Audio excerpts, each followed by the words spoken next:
Alors bonsoir tout le monde, bienvenue dans le Web Journal de Radio-Québec. On va faire ça en édition micro aujourd'hui. Je pense que j'ai le mauvais titre, j'ai oublié de changer le titre sur Restream. Alors, on va parler de la guerre civile qui est en train de se développer en Europe. Je dis c'est une guerre civile froide en Europe. On va parler, de toutes sortes de nouvelles, y compris aux États-Unis, la Fed qui n'augmente pas, qui va réduire les taux d'intérêt. On va revenir sur cette histoire de plongeur. Beaucoup de personnes ont dit que c'était pas un plongeur. On va en parler et on va parler aussi, on va faire un retour en fin de capsule sur les événements de la vague bleue. Alors, il y a d'autres choses à dire sur ce qui s'est passé à la vague bleue. J'espère que nos amis européens vont être patients avec nous. Voilà. Alors, il y a Poutine qui s'est mêlé de ce qui se passe en France parce que ça n'a pas d'allure.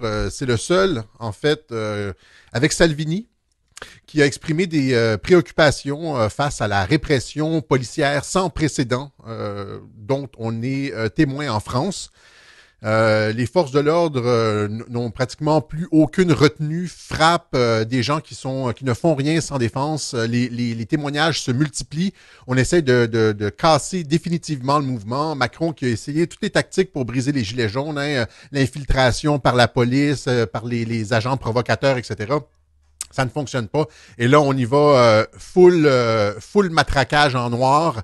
Et ça se passe sous dans l'indifférence complète des pays occidentaux. L'Angleterre, le Canada, les États-Unis. Personne ne parle de la tragédie qui est en train de se produire en France. On comprend ici, là, on a tendance à penser que si c'est pas dans les nouvelles, si c'est pas à TVA, ça n'existe pas. Il y a en France une révolte comme il ne s'en est jamais vu, en fait, peut-être je l'ai déjà dit, depuis la Commune de Paris. Des dizaines de morts, des dizaines de milliers de blessés et d'amputés, des dizaines de milliers d'arrestations. Oubliez mai 68, hein. C'est censé avoir fait l'histoire, mai 68, mais c'est rien comparé à la révolte des Gilets jaunes. Hein? La différence entre mai 68, c'est que mai 68, c'est les mondialistes qui prenaient la rue, qui prenaient le pouvoir, alors que là, maintenant, ici, ce sont les forces anti-mondialistes qui prennent la rue. Et c'est la raison pour laquelle il y en a un qui fait l'histoire. Hein? Le mai 68, ça fait l'histoire et on change les choses et tout ça, et c'est un jour nouveau, alors que avec les Gilets jaunes, on éteint ça complètement. Jean-Marc Léger, tous ces journalistes qui font la morale à Donald Trump, etc., en disant que c'est un dictateur alors qu'il n'a rien fait, il n'y a pas de répression aux États-Unis, quoi. Tout se fait selon la loi. En France, il y a une répression sanglante avec des morts et tous ces gens-là demeurent silencieux. On s'entend? Alors, est-ce que je suis juste sur Facebook? Je vois pas de VK. Voilà, ok, c'est bon, parfait. Je suis sur VK et sur... Alors, voilà, donc, tout ça se passe dans le silence absolu et les gens commencent à se poser des questions. Hein. Il y a, en tout cas, là, il y a Poutine qui est intervenu finalement. Salvini avait dit que les représentants européens étaient essentiellement des traîtres à leur nation. Quand on essaye j'en ai parlé la semaine dernière, quand on essaye de retrouver certaines des affirmations, elles disparaissent de Google. On comprend que c'est presque plus...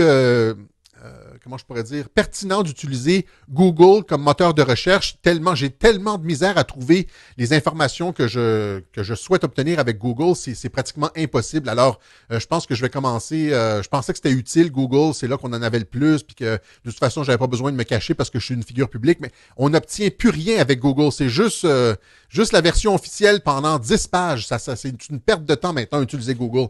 Alors, c'est Salvini qui s'était prononcé contre cette Europe, une Europe anti-peuple, hein? Une Europe mondialiste anti-peuple, une Europe qui est représentée par le policier habillé en noir comme ça. Et là, c'est Poutine maintenant qui réplique et qui dit, après que la France a exprimé sa préoccupation quant à l'arrestation de manifestants lors de rassemblements non autorisés en Russie, Moscou a rappelé à Paris les épisodes de brutalité policière lors des mobilisations des Gilets jaunes. Hein. Nous exprimons à notre tour notre préoccupation face à l'état de santé des citoyens français, y compris des journalistes régulièrement victimes de brutalité policière. Alors, vous voyez, c'est ça. Donc, il y a en Europe une ligne de fracture. J'en ai parlé J'en ai parlé à plusieurs reprises entre cette Europe qui se préoccupe des peuples, l'Europe populiste des Salvini, de Viktor Orban, de Poutine, maintenant de Boris Johnson. Il y en a plusieurs autres au Danemark. Je connais pas le nom du politicien ou de la politicienne, mais elle aussi semble se préoccuper de son peuple. Hein, il y a, en Autriche aussi avec Sebastian Kurz. En tout cas, au début, ça semblait sérieux.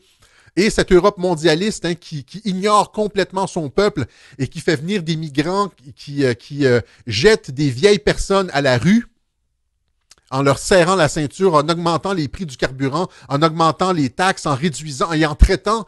Tu sais, Macron, là, il traite son peuple de fainéant. C'est ça. Il faut travailler plus. Il n'existe pas de culture française. Ce sont des mondialistes à la solde de banquiers qui maudissent leur peuple. Alors, il y a cette l'Europe est en ébullition. Et moi, ça me fait penser à la répression de la place Tiananmen. Comme en France, avec la place Tiananmen, il y avait eu des dizaines de morts. La Chine était rentrée et avait brisé la révolte populaire avec des tanks, etc. Et c'est à ça que ça fait penser. La France est en train de faire aux Gilets jaunes quelque chose comme la répression de la place Tiananmen. Ça se fait sur un certain nombre de mois, mais l'ampleur est similaire.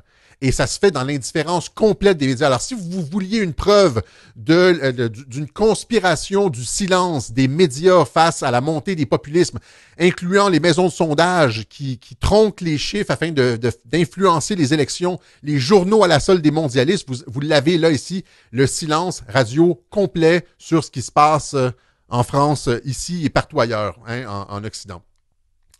Macron pourrait littéralement mitrailler son peuple et on n'en parlerait pas, vous comprenez. Alors, sauf ici.